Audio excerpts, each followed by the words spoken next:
Every investment comes with some level of risk, but as you retire, it's wise to minimize risk as much as possible. But with retirees living so much longer than in years past, we still need to provide growth, so income lasts as long as we do and beyond.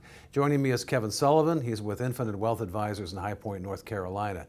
Kevin, how do you adjust an investment portfolio as you get closer to retirement? So, a lot of people discuss risk, and most people think about risk simply and vertically as risk in the portfolio. And risk comes in a lot of ways. There's risk of living too long. There's risk of losing money in the portfolio. There's your personal, again, our 40-60 rule, 40% financial behavior and 60% on the behavioral management side.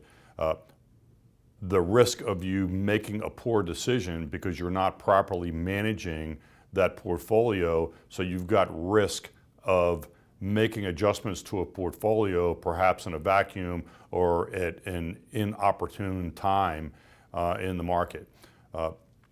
Risk is something from a portfolio point of view that should be controlled, should be assessed at a minimum on a quarterly basis with the client. The client should have a risk profile. So as an advisor, it's my responsibility to make sure that I understand what your risk profile looks like. What can you tolerate before you start getting nervous and want to make behavioral changes that may or may not be in your best interest. So it's our responsibility to make sure that we determine what that is and then manage the portfolio within the confines of those elements. And talk about managing healthcare risk in retirement. So healthcare risk is depending on the client. One of the things that we do in intake is talk about health. We talk about longevity. We talk about family longevity.